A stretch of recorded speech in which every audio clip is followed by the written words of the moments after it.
ngi sant yàlla bu baax di jul ci bi li ma di leen gërëm di leen sant si seen taxawaay man nag damay gën a réaliste parce que alal boo gisee Wakaam am alal mag ñi bii fi camp militaire yi di ñëw dañu gis benn espace boo ko utal ko titre foncier pour bu ñu bëggee bay ñu mën a bay foofu parce que dañ doon bañ bu ñu toogee tubaab yi jël lépp effectivement nag am na espace yu desoon ñu doon fa yaakaar def fu ñu dëkk maanaam mais yooyu autorité yi fi jaar jël nañ ko maanaam yi nga xam ne amul titre mais suñu titre bi ñu desee fii nag mooy booy dem ci champ kii mamel yi rek à gauche terrain yi boobu ngeen fa gis jaay nañu lépp waaye ñun dañu ne ku ko jaay doo si dëkk parce que suñu bakkan lañ si teg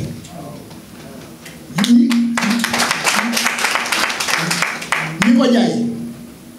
dañu xam ne dafa am plus-value terrain boo xam ne buñ la koy attribué ñu la koy attribué 1,2 million benn waaye ñëw di la ci fay 50 millions mais duñu xaar affaire yi pare dañuy bëgg a jël lépp donc noonu la ñu def jël suñu 8000 mètres carrés def ko dation li des ñu jaay ko ay avocat ay journaliste ay groupe président de groupe de presse yooyu lañ jaay suñu terrain yi mais nañ ne leen lii Wakaam ko moom buñ koy jaay ñu jaay ko suñu bopp parce que Wakaam ni muy attribué day def attribution consensuelle maanaam dañuy dajale ci penc yi nit ñi ñu ne kat nañu jël kii jox ko famille bii lii jox ko famille bii parce que seen maam ko jëndoon titré ko noonu lañ koy defee buy héritage bu jaar yoon waaye dafa am ay gars yoo xam ne ay guerrier lañu dañu am ay relation au niveau des domaines am ay relation au niveau des cadastres am ay relation au niveau du tribunal ñu ne nañ jël suñu suuf yi rek jaay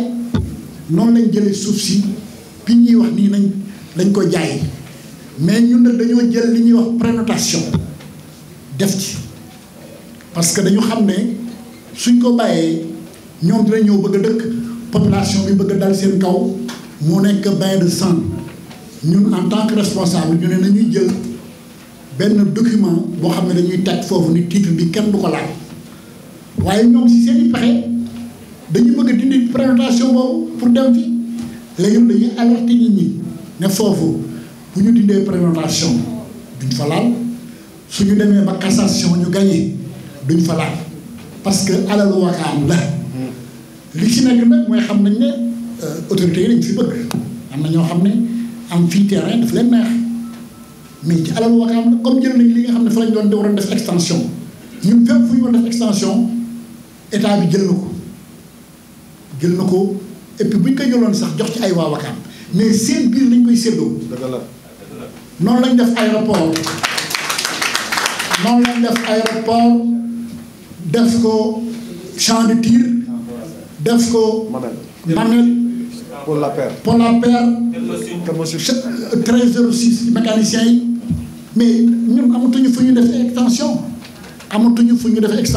waaye suñu li fi des nii ku ko laal dootoo laal maa ngi leen di gërëm di leen sant professeur li ma wax mën nga ko def en français kaay fii professeur. Je voudrais vous saluer et juste dire que là nous assistons à Wakaam à une spoliation qui n'a pas de nom, qu'on ne pouvait pas imaginer, à un groupe de voyous qui ont fait du faux, qui n'étaient mandatés par personne et qui ont fait du faux pour s'accaparer un terrain qui appartient à toute la collectivité de Wakaam. Et ce terrain, il se trouve que c'est le dernier terrain, c'est vraiment le dernier terrain, le dernier symbole de l'existence de Wakaam en tant que collectivité. Ce terrain, si on nous l'arrache, plus rien ne liera les membres de la collectivité de Wakaam. Ils n'auront plus de lien de reconnaissance, de lien d'appartenance. Et c'est pour ça que cette bataille que nous sommes en train de livrer est une bataille extrêmement importante. Elle est livrée contre des prédateurs, des voyous que personne n'a mandaté, qui ont fait du faux, qui ont inventé un procès verbal, une réunion pour pouvoir lever l'indivision qui pesait sur le terrain. Parce que c'est un bien individu, personne ne peut se l'approprier. Ils ont réussi en faisant du faux, en se cachant, en nous cachant ce qu'ils étaient en train de faire pour lever l'indivision. De la même manière, ils se sont cachés pour lever la prénotation qui pesait sur le terrain. Et ils s'appuient sur des autorités, malheureusement, des autorités administratives et judiciaires qui les ont soutenus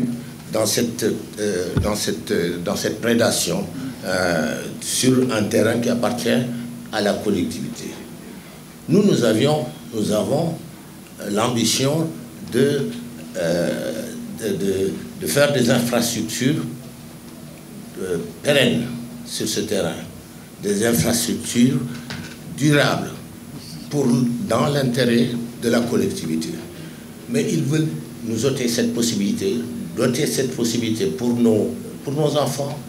de trouver du travail en travaillant dans les infrastructures que nous envisageons de construire sur ce terrain-là. Et ça, nous ne pouvons pas l'accepter. Et malheureusement, ils le font, comme je l'ai dit tout à l'heure, en s'appuyant sur des autorités administratives et judiciaires. Et il y en a particulièrement un juge qui nous mène la vie dure. À chaque fois que nous avons été déboutés, c'est ce même juge-là qui vient. La prénotation que nous avions fait poser sur le terrain a été levée par un juge. Je ne veux pas prononcer son nom, mais c'est le même juge. Il se reconnaîtra dans ce que je suis en train de dire. Je ne prononcerai pas son nom, mais il le sait. À nouveau, l'indivision, c'est lui qui l'avait levé, l'indivision. C'est lui qui vient d'ordonner la main levée de la prénotation que nous avions fait poser sur le terrain. Alors que le dossier est devant la Cour de cassation.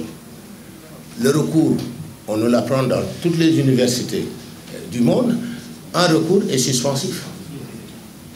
Il n'avait pas le droit de passer par derrière pour faire lever la main levée. Lever la prénotation, je voulais dire. Donc,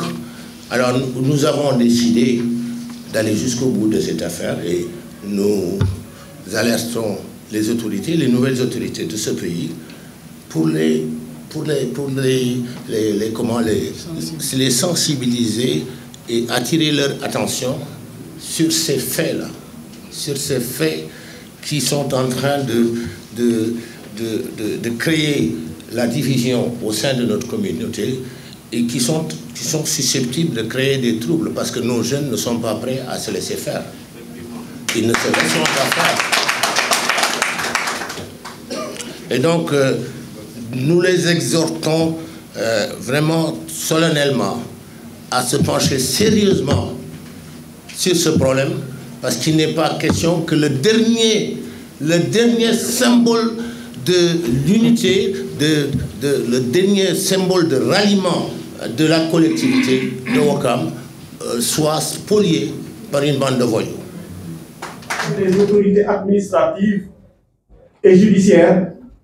informer population ni de Ouakam à ni de Kishibiti Ouakam,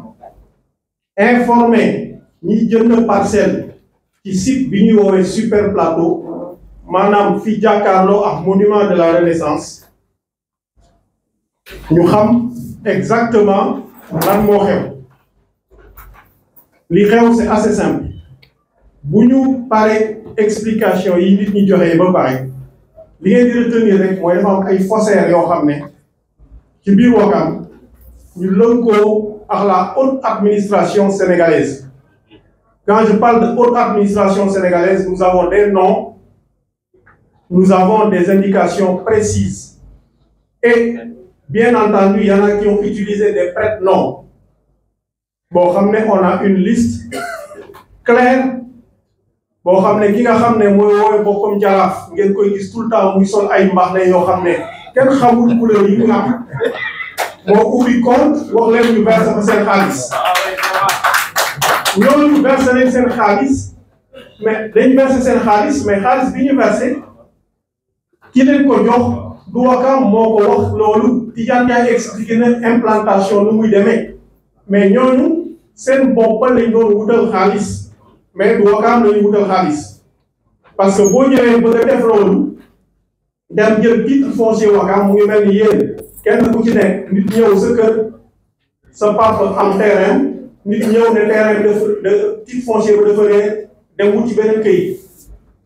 duplicata moom la ñu woowee duplicata ci loolu moom lañu sukkandikoo moo ñu sonal ba fi ñu toll te loolu nag ñun duñ ko nangu tey duñ ko nangu ëllëg loolu moom lu leer la. leneen beneen précision bi may joxe mooy boo déggee nit ñi déglu naa fi benn ministre bu fi nekkoon dama koy citer Abdou Karim Fofana moo taxawoon di ne non Wakam mën ñu bàyyi nit ñi noonu rek il faut ñu régulariser il faut des papiers mais xam nga loolu wax boobu wax bu yenuwul maanaa la yenuwul maanaa un titre foncier privé parce que titre bi c'est un titre foncier privé titre bi biñ ko liggéeyee ba pare comme Tidiane Ndiaye li mu wax li ñu implanté ñi nga xam ne dañu tabax mooy ñi nekk à droite boo leen demee site bi di ngeen gis ne côté droit am na tabax yu bëri nit ñi liggéey nañ ba pare soit ay waa Wakam fa dëkk ba léegi wala waa Wakam boo xam ne jaay na keneen këram koo xam ne yaa fa dëkk loolu amul problème pour ñun suñu problème mooy nit ñi bëgg a mbuboo ñooñu pour jaay li ci des loolu mooy coow li dañ bëgg a mbuboo ñi dëkk ci ñaay bi dina léegi non il faut les régulariser et malheureusement dafa am ñoo xam ne comprendre lu ñu dëkk nañ foofu des autorités des ministres des avocats des magistrats la haute administration et cetera ñoo xam ne dañ fa dëkk di leen pousser di leen jàppale pour ne forcément dañuy def lotissement mais loolu c'est injuste parce que koo xam ne yow dañ la jox terrain bi à 1,2 million ñu ne la dinañ toll foo xam ne da nga war a fay 12 millions et quelques boo toogee 20 ans xaalis boobu moo la Wakam waroon a jël lii des foofu muy super plateau bi ñu def fa quand même des infrastructures def fa des projets structurants yoo xam ne pour des générations et des générations ñoo ko utiliser mais yéen journalistes yi war ngeen xam ne monument de la Renaissance jàkkaarloog moom ñu koy dagg ay 150 mètres carrés c'est une honte pour le Sénégal j'espère que les autorités du ko accepter duñ ko accepter parce que c'est honteux nga ñëw foofu di fa def ay kii yoo xam ne parce que simplement yaa ngi bëgg a jël xaalisu bopp def sa poche loolu Wakam heureusement que ñun en tout cas taxaw nañ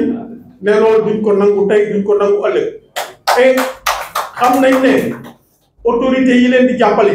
xam nañ leen parce que Gassama lay cité affaire am 8000 mètres carrés yi dama ci dellusi Gassama en fait jaraaf bi ki ma leen wax ne mooy wax ne jaraaf la yi sol ay mbax ne moo ko signé benn contrat moom kenn de moom Tundu moo signé contrat bi tribunal jox na këyit bi moom rek moo signé daal ne Gassama ñëwal nga liggéey foofu ñu fay la mais loolu dan nit mën na ko xalaat alors que documentation bi ñu yore malheureusement bu ñu amoon projection dañ koy wane boo xam ne Abdou Karim Diop moo ko préparé dans ce document là 1958 bi Wakam bëggee defar ne terrain bi dañ koy continuer di liggéey dañ ciy def dara économiquement mais tribunal 145 personnes lañ convoqué tur yaa ngi fii kenn ku nekk ak quartier bi nga bokk 145 yooyu désigné 5 personnes ne leen yéen ñi yéenay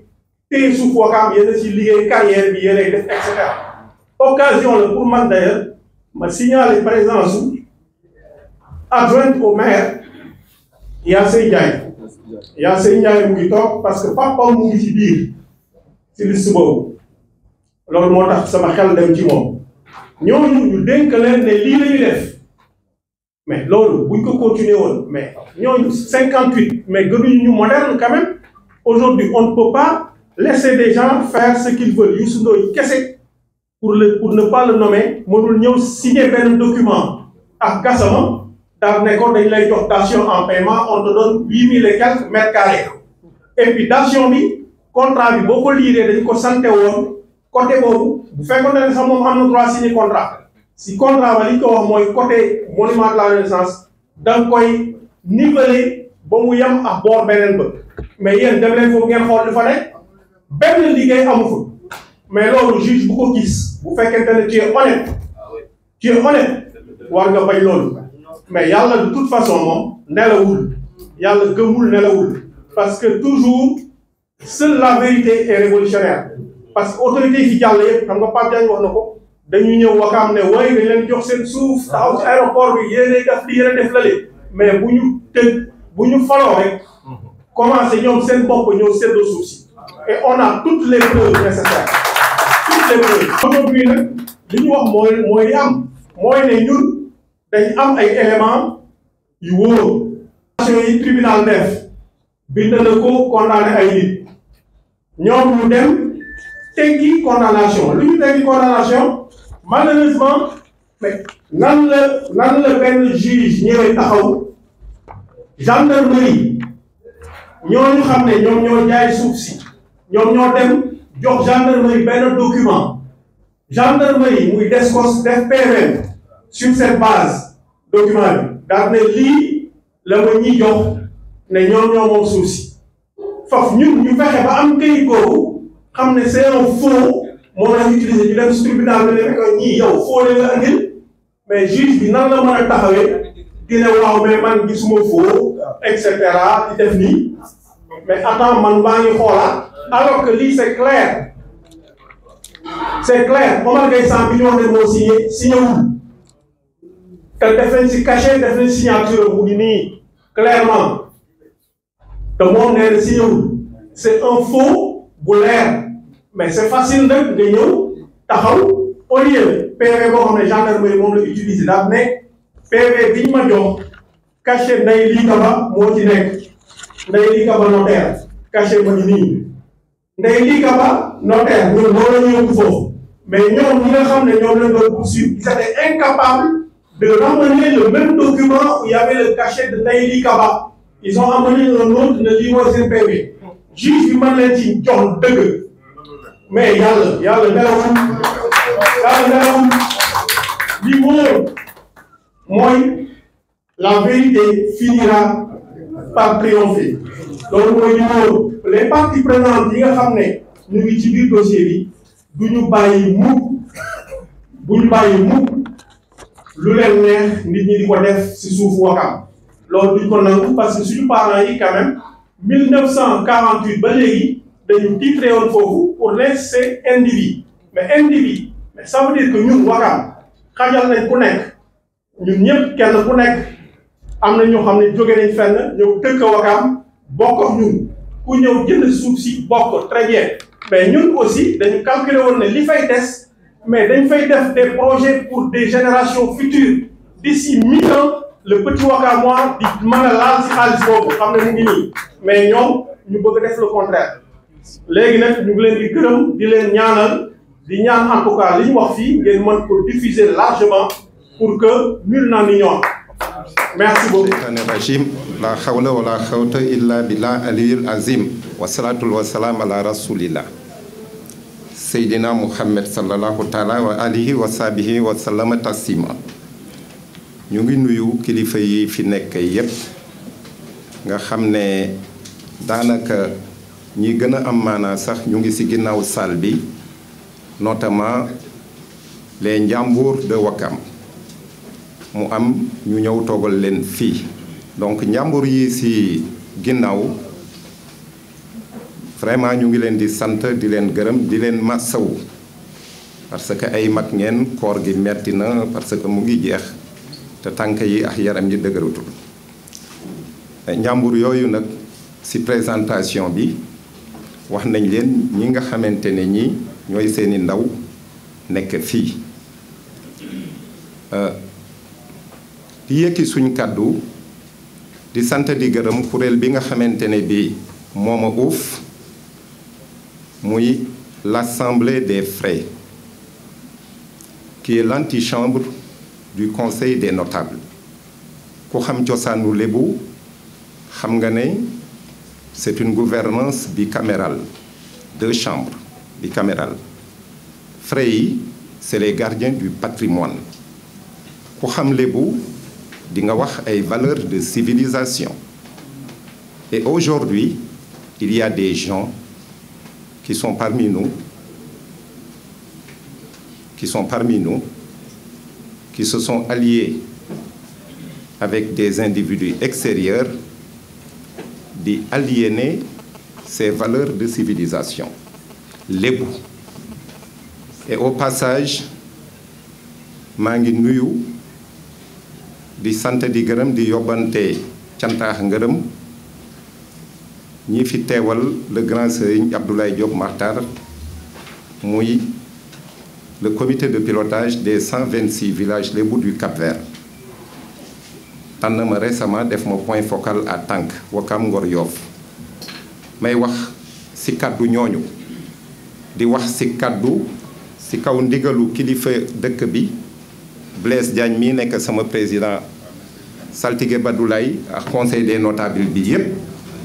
ci turu collectif de Wakam taxaw tem di sant bu baax a baax le collectif di nuyu aussi suñu mbokku tànk yi Wakam Ngor Yoff le collectif des 3 villages de Wakam Ngor Yoff di ñëw nag ci le 1751 qui est une réquisition depuis la Deuxième Guerre mondiale, la réquisition 45-84 du 8 mai 1948, juste après la fin de la Deuxième Guerre mondiale. Mu nekkoon 35 hectares nekk un patrimoine indivis de la communauté Lébu de Wakam. Indivision. Jamono di dox dëkk bi jox séddale suuf si am ñu ñu jox mu am un groupe d'individus bu jox aliéner le lotissement jaay mbedd yi ñu dese terrain bi ñuy wax pour ngeen xam ko moo nekk ci suufu monument de la Renaissance africaine. Le professeur suñu tonton Babacar Gueye ñu koy jox wàccaayam nga xam ne c'est un agrégé en droit constitutionnel xam nga baat boobu bu taxawee fii wax li mu wax loolu moom war na mën a leer devant la République. Et c'est là où nous allons interpeller le nouveau régime parce que Wakam sonn na avec l'ancien régime Ablaye Wade sonn na avec le régime sortant Macky Sall. Et ce que nous disons dañ koy wax avec des preuves man mii di wax ma bañ a engagé collectivité bi. La spoliation des terres à Wakam aussi bien les titres fonciers de l'État et surtout les titres fonciers de l'État ñëw sur le patrimoine traditionnel bu dee titres fonciers de l'État maa ngi wax l'actuel maire que nous saluons au passage suñu maire Abdoul Aziz Gueye parce que bi mu ñëwee ba léegi Wakam xaw na dal ci foncier et ça il faut le dire. Donc maire yi fi nekkoon ci jamono Ablaye Wade détourné na environ 400 parcelles à Wakam. 400. Je parle devant la presse. J'ai monté un dossier de plaidoyer que j'ai donné à l'OFNAC. Dossier boobu moo tax ñu dax Nafi Ngom Keïta parce que bi mu siy communiqué maa ngi devant la télé jour yi ci topp lañ ko dax. Donc maa ngi interpeller les nouvelles autorités parce que dossier boobu ay preuves kese moo ci ne génne nañ titre foncier yi lot de parcelles yi ñu aliéné génne nañ ko génne nañ nit ñiñ ko jox dans une matrice modus operandi biñ ko détourné au niveau des cabinets de notaire génne nañ ko transaction financière yi ñu def génne nañ ko fraude fiscale yi ñu def au niveau du ministère des finances génne nañ ko génne nañ ba am carte d'identité ak ay chèques bancaires yu ñu encaissé dans ces transactions là xam naa ne preuve mënul weesu lii. Et l'OFNAC avait répondu officiellement, j'ai la lettre pour instruire ce dossier. Et c'est là, comme dañ am un nouveau régime ñuy dalal aussi ñi ñu door a fal le président Bassirou Diomaye Diakhar Faye ak le premier ministre Ousmane Sonko yal na leen yàlla jàppale ci dëkk bi ñoom la ñuy interpeller directement su ko defee ñu wax ministre de la justice ñu ubbi une information judiciaire ici à Ouakam sur la spoliation des terres de l'État et notamment les problèmes de la collectivité lébou de Ouakam sur son patrimoine indivis parce que tribunal départemental hors classe de Dakar mënatul liggéey ngir ay dossier Ouakam yu fa ne ajuma bi passé rek arrêté waat nañ benn nit te kooku ñu arrêté encore c'est sur les terres de Ouakam notamment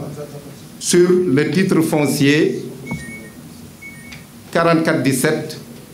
mu ñuy koy wax Bandawzu nga xam ne la fa desoon aussi Ouakam ak moom. Alors su loolu passé donc ñuy wax di daaneel suñ kàddu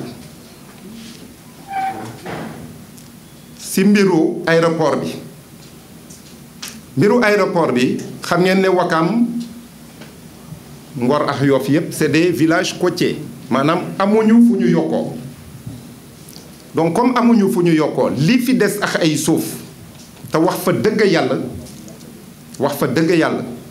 ku xool Ouakam gis camp militaire yi xam ne Ouakam amul fu mu yokkoo donc ñuy wax alors li tax ñu dugg ci loolu te aéroport bi jóge ci 5007 bi ñëw ci aéroport bi 5007 bi li ñu ci wax doy na aéroport bi Ouakam dafa war a yokkoo d'autant plus que Ouakam moom rek lañ indemniser wul woon bi nga xamante ne le régime colonial ñëwoon na fii di def ay négociations et à partir de là on dit que la loi 64-46 de juin et juillet 64 portant code du domaine national mooy la plus vaste entreprise de dépossession des terres lébou ici donc loolu noonu mooy li nga xamante ne moo nekk ci suñuy dëkk boo ñëwee fii ci ginnaaw ci mécaniciens yi muy titre foncier 1306 bi aussi Ouakam ma ngi xaar pour que état bi buy joxe suuf soosu Ouakam yokku foofu parce que Ouakam amul fu mu yokkoo tey nag le 1751 la ñuy wax muy 5007 bi ex 5007 DG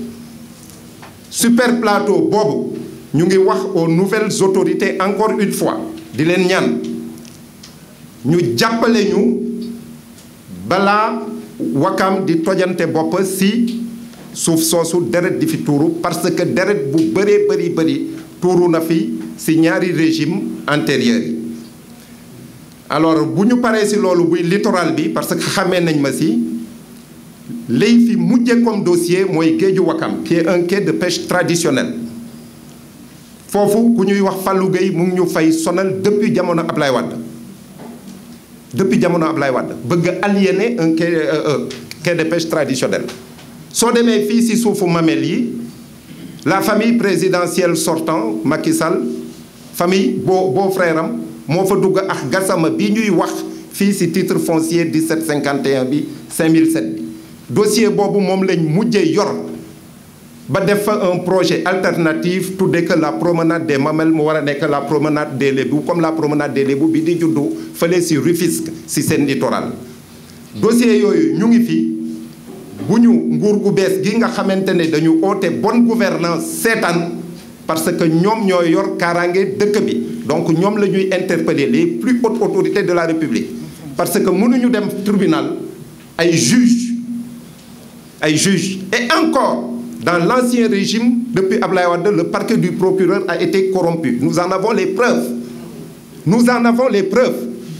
parce que le procureur de l'époque mu ngi fii gars yi dañuy ñëw di sàcc suñuy suuf dëkkandox ñun xanaa loolu weesul preuve nga yeewu di leen gis mais loolu moo am donc amuñu dara luñ ci ragal beneen bi nous en avons les preuves et les preuves sont dans le projet d'attribution que ce maire-là avait fait et les preuves sont dans le document officiel d'attribution qui est estampillé par les autorités administratives que nous détenons man dama ko yor donc on n'invente rien et nous avons le courage de dire que ces gens-là bu fi ay pratiques de malgouvernance amee ñoom ñoo ko waral et il est temps que nous mettions un coup à la pédale heureusement que nous portons beaucoup d'espoir avec ce nouveau régime qui vient de s'installer. Et nous interpellons Monsieur le Président de la République, Bassirou Diomaye Diakhar Faye, et nous interpellons son Premier ministre pour que yi fi amoon ay mars xawma ay février 2021 mu bañ a judduwaat fii si Ouakam, parce que nous avons besoin d'apaisement dans nos localités pour aller vers un développement efficace, efficient, endogène et durable. Je vous remercie pour votre aimable attention.